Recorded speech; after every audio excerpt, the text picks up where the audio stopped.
in a very desolate area of South Australia.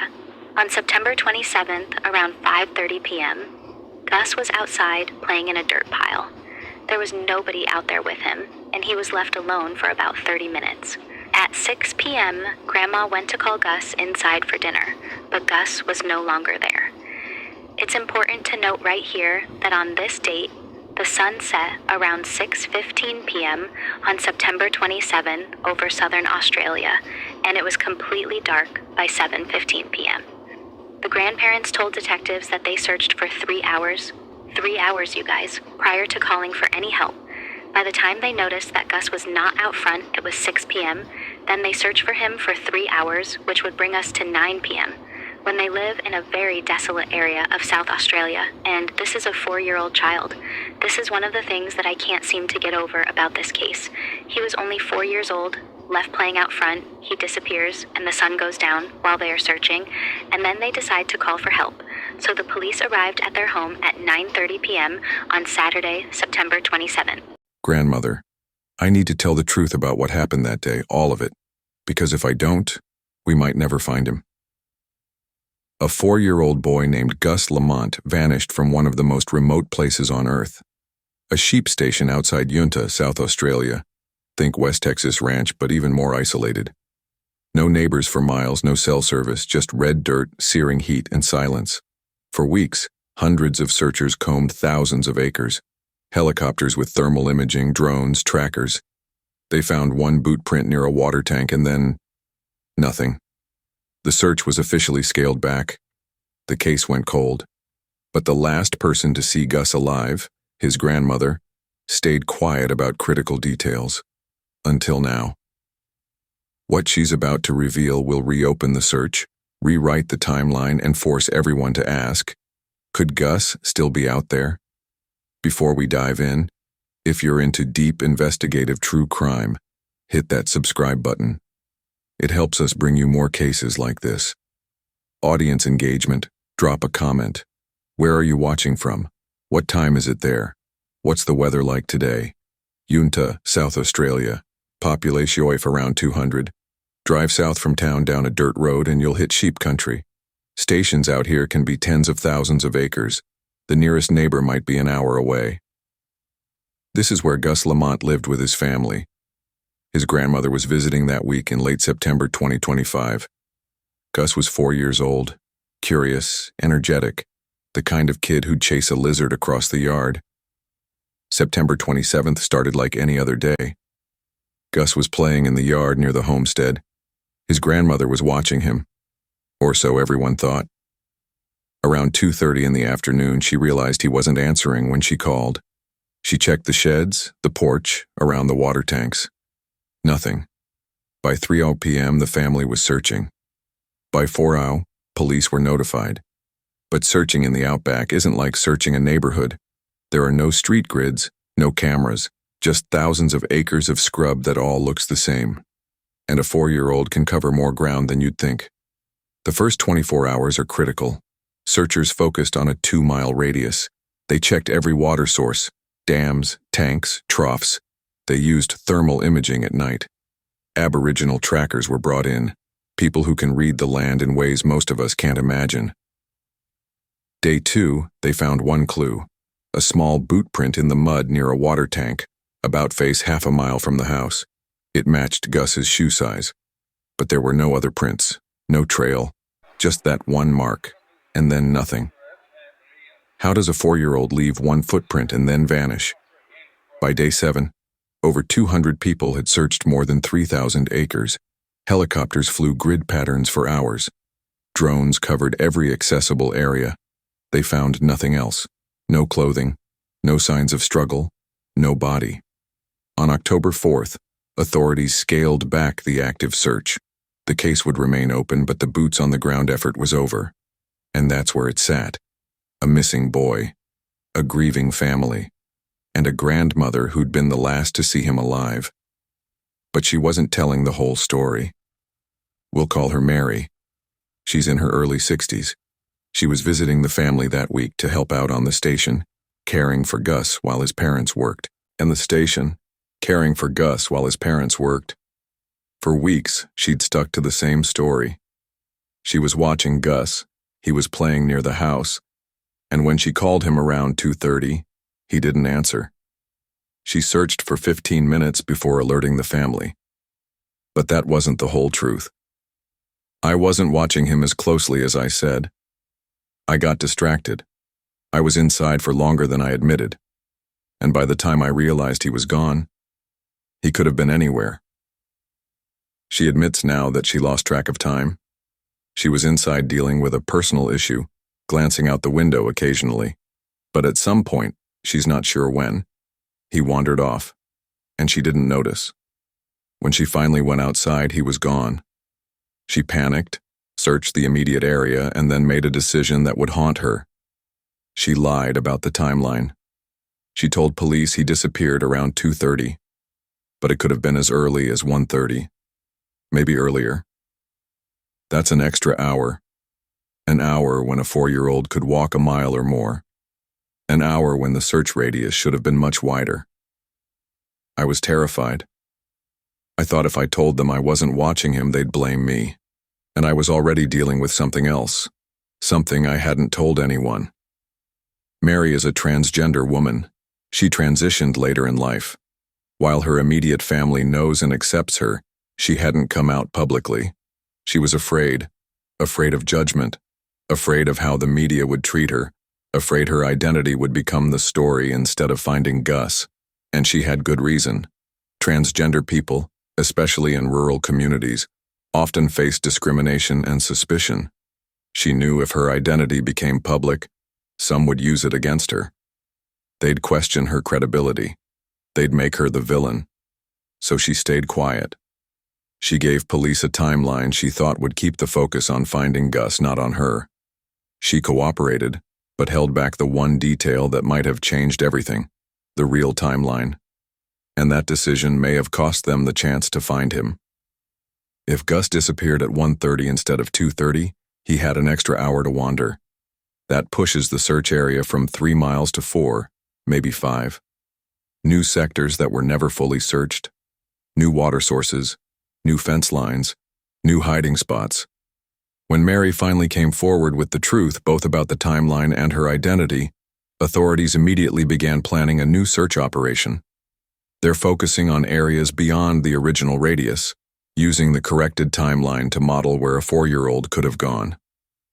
Police have stated Mary is not a suspect. She's cooperating fully.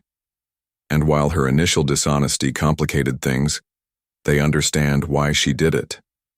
Fear is powerful. And in her case, it was fear layered on fear. Fear of being blamed, fear of being outed, fear of losing her family's trust. I know I made a mistake. I should have told the truth from the beginning. But I'm telling it now because finding Gus is more important than protecting myself. If there's even a chance he's still out there, we have to try. So what does this mean? It means hope. A new search.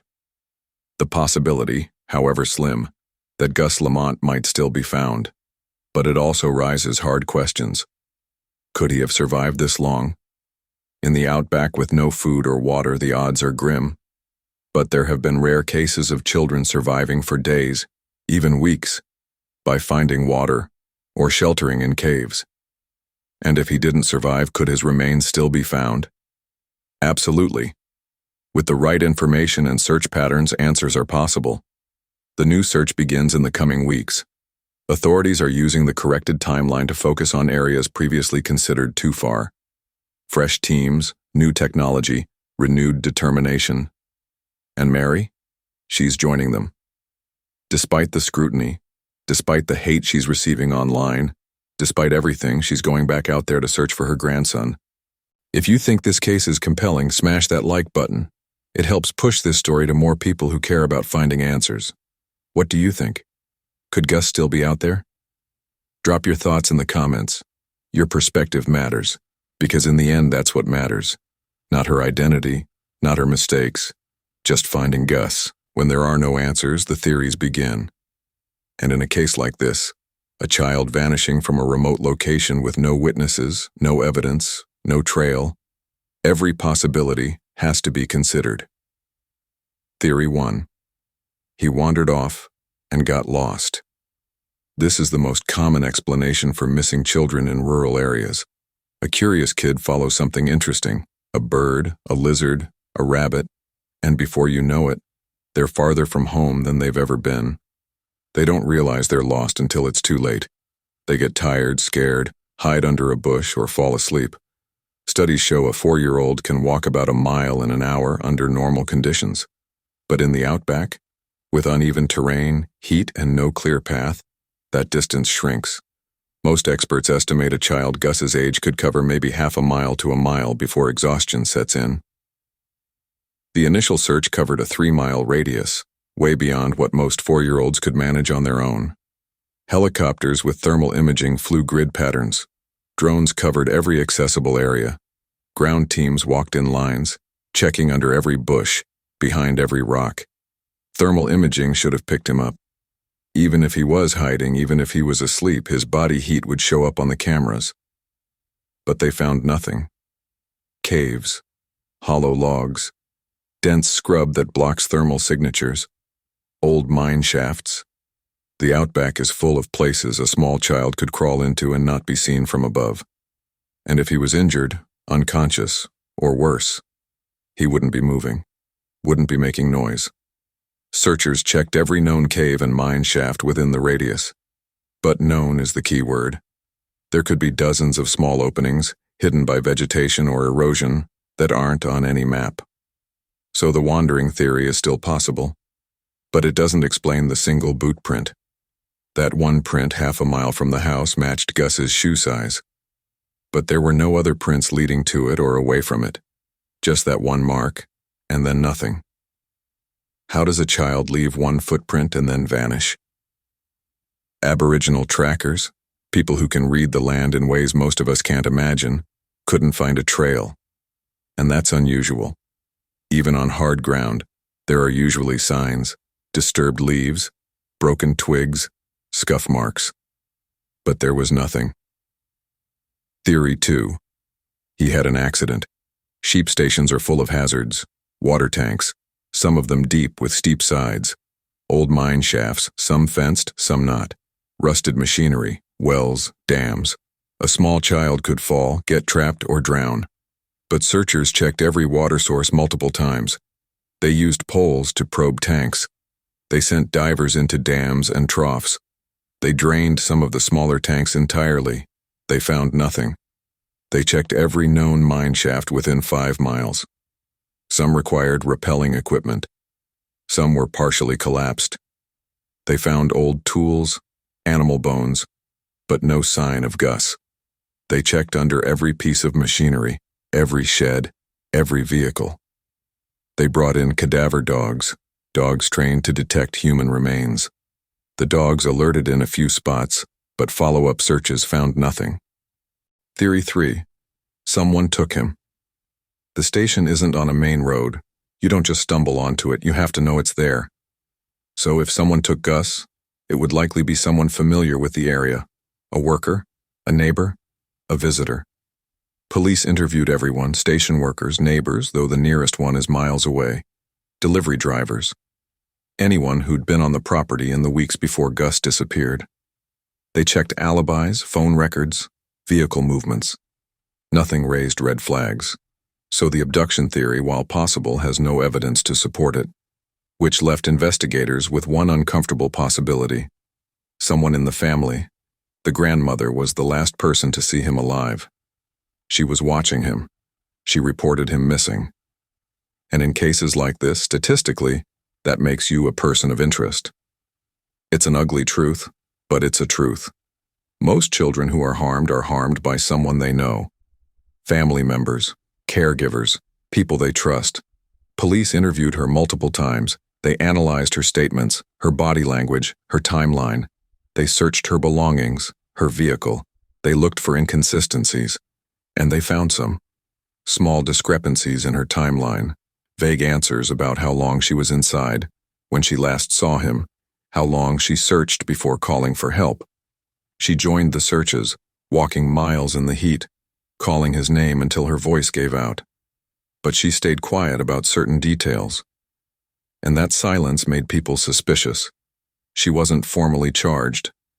Police said she wasn't a suspect, but she wasn't cleared either.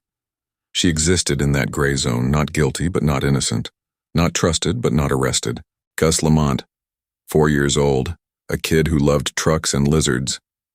That's who this is about. Not the mistakes, not the controversy. Just a little boy who deserves to be found. His grandmother made a choice out of fear. She lied because she was terrified of being blamed, exposed, losing everything. That choice had consequences. But she's also made another choice, to come forward, tell the truth, face the backlash, and help search for Gus. That doesn't erase the mistake, but it shows courage. And courage might be what it takes to finally get answers. The new search begins soon. Hundreds will comb the Outback again, looking for any sign of Gus. They'll walk miles in the heat, check every water source, every cave, every shadow. Because a child is missing, and that's reason enough. Will they find him? I don't know. Nobody does. But the land keeps its secrets until it's ready. And sometimes all it takes is one more search, one more look, one more person in the right place at the right time. If you have any information about Gus Lamont's disappearance, contact South Australia Police. Every detail matters. And if you're watching this and you're transgender, I see you. Your identity doesn't make you less credible. Your fear doesn't make you a bad person. You deserve dignity no matter what. Still missing, still searching. If you want more deep dive investigations that treat people with humanity, subscribe and hit that bell. And if this story moved you, share it. Gus's story deserves to be heard. Maybe someone watching knows something that can help.